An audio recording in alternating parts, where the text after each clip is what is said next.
Mr. Speaker, my name is Yusuf Adamu Gaddi. I represent Panshinkanke Kanam Federal Constituency. Mr. Speaker, I'm from Plateau State.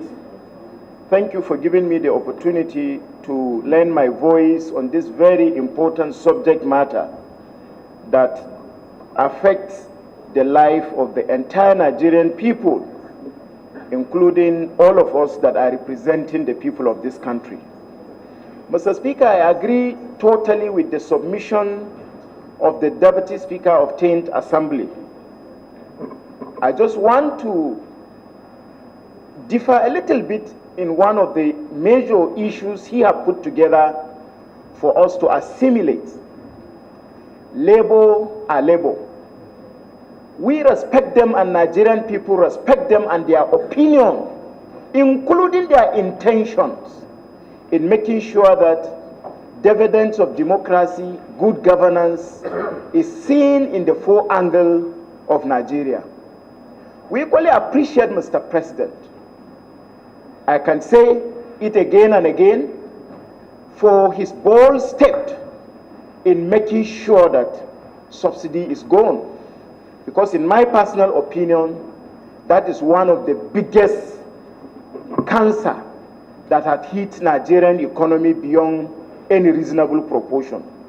But be that as it may, Mr. Speaker, I was flabbergasted to see the notice put together by Labour today on the reason why they are pushing for this strike to be a reality. Mr. Speaker, what are they saying? Is this thing about removal of subsidy and how government effort toward implementing those subsidies affect the common man, or it is about issue of misunderstanding between the chairman or president of Labour and a particular state that something happened between the Labour leaders and another? Mr. Speaker, I have seen it in the four angles of our social media, which is unacceptable to the parliament, that the demand of the Labour, Mr. Speaker, I say this without any fear of political misrepresentation. Labour's demand is to arrest and prosecute somebody, and allegedly gang leader who have meted perhaps a criminal intention or assault on the president of Labour. Mr. Speaker, I have seen in the social media that most of the demand have equally gone beyond that. It has to do with removal of police officers that were in Imo when some incidences happened between some citizens of Imo State and the president of the Nigerian Labour Congress. Should we call strike because of a personal problem between us and some institution of government, or Labour are calling Nigerians to go on strike because of their intention to represent the common man in Nigeria? Mr. Speaker, we respect Labour.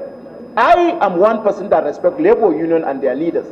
But the demand that is in the social media is unacceptable to the parliament. We have institution and law enforcement agencies that if there is a problem between the president of the Nigerian Labour, the police are there to investigate. Other institutions of government established by policies and law of the parliament are there to investigate anything that happened between the Nigerian Labour leader president and some citizen of Imo State. This should not be the basis of suffocating government activities. It should not be the basis of shutting down Nigeria. It is high time we speak the truth. It is high time we tell the Nigerian Labour president that he cannot use his personal grievances with some citizens also of government to suffocate activities of government in Nigeria. Let him fight for Nigerian people, not fight for himself. Mr. Speaker, Imo State is one of the 36 states of the Federation. The labor gathering, the so-called labor gathering in Imo that led to what happened between him and the so-called talks should not affect the Nigerian people. If he is fighting for oil subsidy removal, for Nigerians to feel the effort and policies of government toward reducing the effect of that, let them do that. Otherwise, Mr. Speaker, I differ in that aspect, and it is high time Labour do what Nigerians want, not what the so-called president wants. Thank you, Mr. Speaker, for giving me this opportunity.